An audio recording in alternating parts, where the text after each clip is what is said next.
So, getting back into things, Tim, didn't Elon have some news about Starship that sounds pretty interesting? He went off on a little uh, December 30th, basically, was the meat of it. A nice big old Twitter. He was down hanging out in Boca Chica helping them, rally before the end of the year, working on bulkheads. And these are the dome structures that kind of seal up the tanks of Starship. Again, these are 9 meters wide. They're really big pieces of tank. So they're out there producing multiple of them. That he said now that they're working on 3 already. So almost 3 done. Each vehicle will have, if you think about it, each vehicle has 3 anyway. You have the one, you have a top and bottom and then a common one in between the 2 tanks. So you'll always have a tank of liquid methane and liquid oxygen. And so liquid methane will have a bottom, liquid oxygen will have a dome, and then there's a common bulkhead in between the 2. So most likely Starship only have 3 bulkheads, and these are the 3 that we're seeing. And I asked him, is there any substantial difference in welding and manufacturing techniques between these bulkheads and the Mark 1, 2? And I also laughed because he said Starship has giant dome. And so he said almost everything is different. These parts are stamped versus manually bumped form and tip-TIG welded versus flux core. So higher precision, stronger joints, and 20% mass reduction. So we're already seeing a pretty big change in the way they're manufacturing this stuff. And again, they're still doing these prototypes out in the open. And we'll get into that. So then he said, best would be an autogenous laser weld, but we need more precise parts and fixtures. Hopefully get that done in 2020. So I said, speaking of autogenous, which is, we'll talk about that in a second. When will we see autogenous pressurization on Starship? I assume the first couple will still utilize helium COPVs like Starhopper. And so what this is talking about is as you drain fuel, you need to fill up the tank with, to maintain pressure, right? So if you drain liquid methane, normally they backfill tanks. Traditionally, they've backfilled tanks with helium, and that's what those little COPVs, those black little bottles, those composite overwrap pressure vessels, they're filled really, because helium's you can squeeze it like crazy, get up to thousands of psi, and then they can just slowly fill that pressure, and because it's so undense or whatever, it can fill that gap, and it's inert, so it doesn't like explode or anything like that.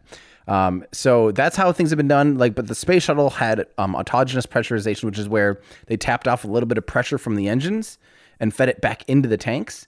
And that's actually what they're going to be doing here. So Elon said, no, it will be autogenous from the start, tapping hot CH4, so methane and oxygen from Raptor. So again, they're already going to be going right away with this first Starship prototype, having autogenous pressurization, which is pretty cool.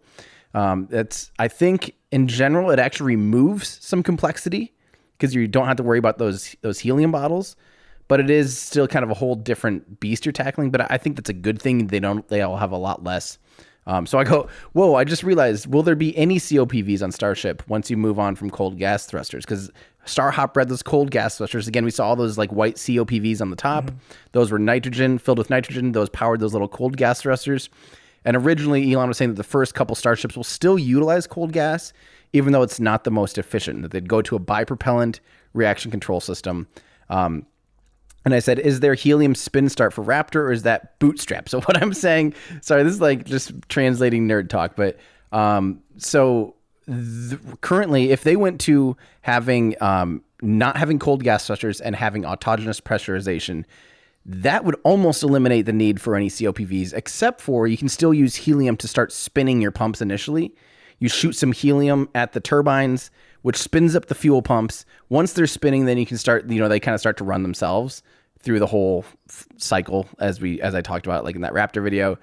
And so I asked, would they spin start or is it bootstrapped? And Elon said, spin starts from COPVs, so the oxygen and fuel turbines spool up faster in unison. A precise start with full flow stage combustion is very important.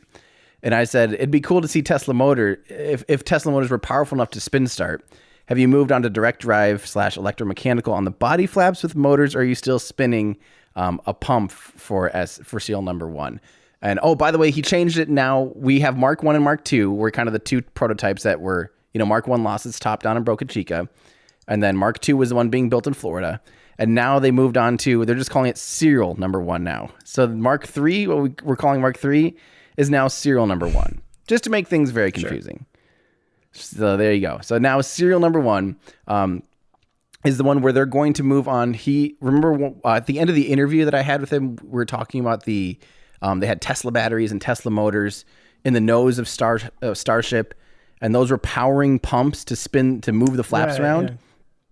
Yep, and he actually said that they're on this one, though, they're going to direct drive using several Tesla Plaid motors in parallel for serial number 1. So they'll have multiple motors in line to move these giant flaps. And he said, simpler, lighter, and more fault tolerant. Rear flaps each need 1.5 megawatts. Ooh. It's like moving the entire wing of an aircraft. Wow. Jeez. How cool is that? So I just thought that was awesome. So they're going to be basically just maybe a gear reduction or something, but connected to just Tesla motors that will move those giant flaps around. And I just think that's like the coolest thing ever. Yeah. So they're actually working on that already for this version that we're seeing be built right now. And I said, are there separate subsystems and motors for redundancy on each flap too? I'd love to see, Tesla parts on rockets. I just think that's the coolest, blah, blah, blah. And Elon said, yeah, there's separate subsystems. So that will be full redundancy right there. Like that's one of those things that I talked about in that Starship abort video is like, what happens if one of those flaps fail? Well, here we're having a system where there's literally going to be redundant, different motors, probably even maybe potentially different controllers and all this stuff on their own system, so that if one fails, you have a totally separate backup system. I just think that's super cool, and we're actually seeing it like happen already. Well, I feel like everything has to be redundant on a spaceship, especially if it's going to have people on it.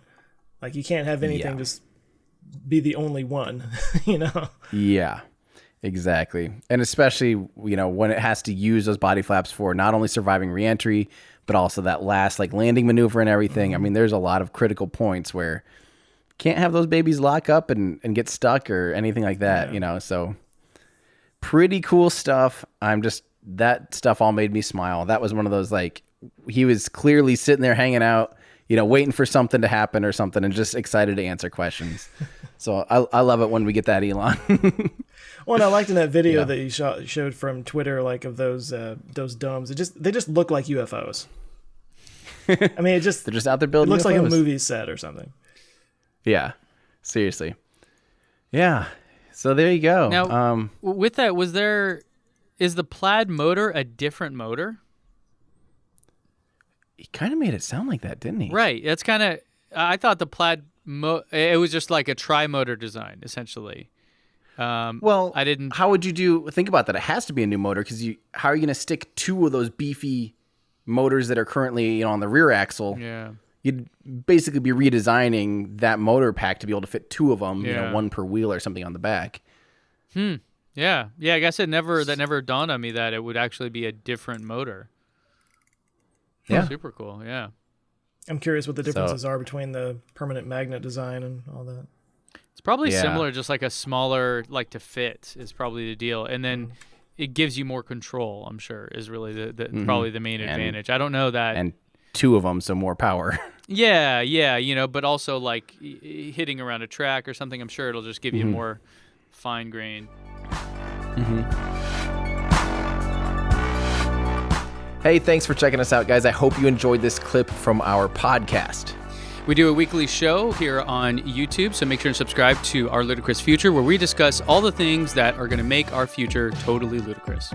You can join us here on YouTube or at any of your favorite podcast places. Plus, if you want to get some behind-the-scenes stuff and join a cool community, you can help support the channel at patreon.com. Thanks a lot. Thanks, guys.